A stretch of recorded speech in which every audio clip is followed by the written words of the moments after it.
Дорогие друзья, вот перед нами печь лава производителя Fairlux во всей своей красе. Первое, что хочется отметить, это интересное дизайнерское решение.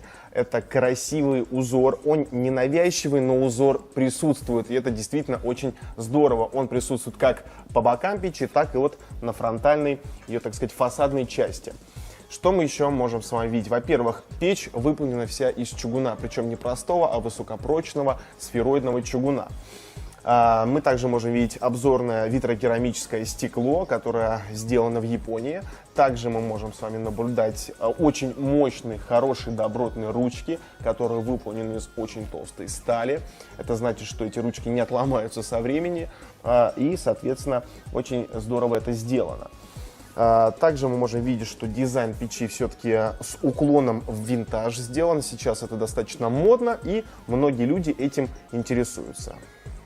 Стоит отметить, что чугун покрыт специальной жаростойкой французской краской, которая имеет очень интересную особенность. С каждой новой протопкой краска ни в коем случае не будет стареть, а наоборот, с повышением многократным температур она еще больше кристаллизируется, становится все более прочной. Соответственно, со временем с ней ничего не произойдет, а даже через несколько лет печь будет выглядеть как новая.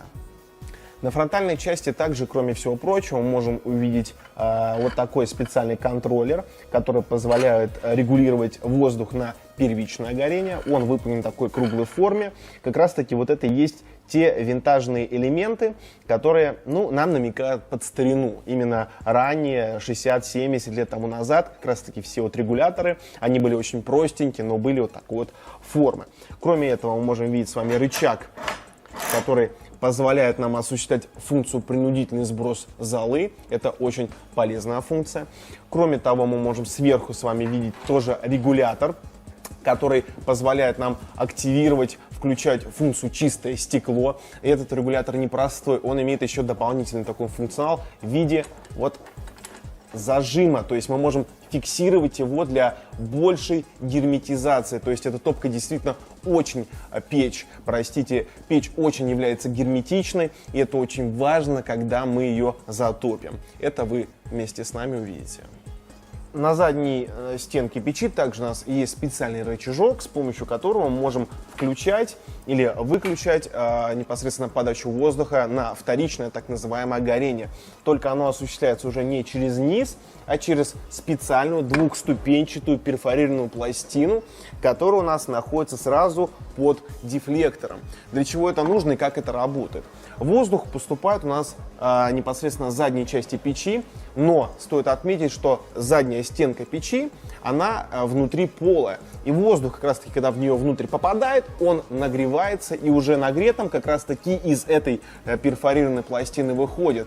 Этим самым печь достигает действительно очень хорошего коэффициента полезного действия, позволяет нам не только лучше отопить помещение, но также и сэкономить дровяной ресурс.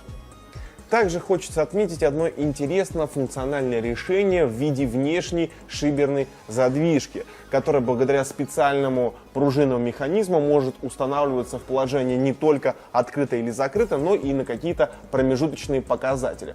То есть вы можете ее открыть на 20, 30, 40% и так далее. Мне кажется, в быту эта функция и наличие вот такого элемента очень пригодится. Печь оснащена полноценной варочной панелью, которая также имеет в своем арсенале съемный варочный блин. Вот так он выглядит. Его, во-первых, если что, можно поменять, а во-вторых, он выполняет функцию снятия, так сказать, теплового напряжения во время приготовления пищи на вот этой самой печи. Данная модель печи имеет возможность подключения дымохода как с задней части, так и с верхней, как вот непосредственно сейчас. Когда мы открываем дверцу топочной камеры, то мы понимаем, что, во-первых, она открывается на 180 градусов, и это является очень таким удобным и практичным решением, потому что, когда мы будем производить манипуляцию, закладку дров или розжига нашей печи, дверца не будет нам мешать. Также мы можем с вами наблюдать наличие каминного быка. Штука действительно полезная. Например, какая-то дровишка из топочной камеры во время эксплуатации печи может случайно облокотиться на стекло и начать его коптить. В данном случае вот такой элемент является некой преградой. Также стоит отметить, что печь внутри футируется также чугуном, то есть в некотором смысле, если говорить, то чугун тут в два слоя. То есть первый слой чугуна — это внешняя составляющая, то есть некий каркас печи, и внутри также установлены чугунные пластины, что также придает прочности нашей печи. И самое интересное, что эти пластины, если что, можно заменить на новые. Сверху мы можем с вами наблюдать дефлектор и вот эту самую двухступенчатую перфорированную пластину, которая будет осуществлять вторичный дожик. Ну что ж, пришло время нам поговорить о зольном отсеке, соответственно. Что мы имеем тут? Во-первых, зольная дверца также открывается на 180 градусов, но это уже без комментариев. Понятно, что это удобно. Зольник очень большой, вместительный, но я думаю, не так часто вам придется его очищать. Я думаю, даже не раз в месяц, возможно. Вот, но, собственно, как раз таки здесь и происходит первичный дожиг. Вот отсюда поступает первичный воздух на горение. Но, в принципе, и, наверное, все, что хотелось мне сказать из теории.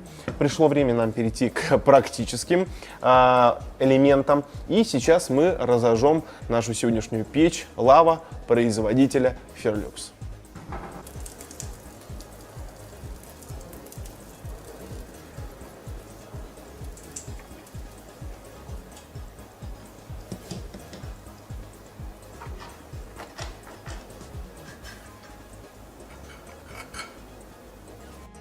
Сейчас мы немного потушим свет, чтобы действительно огонь был настоящим, чтобы огонь был естественным.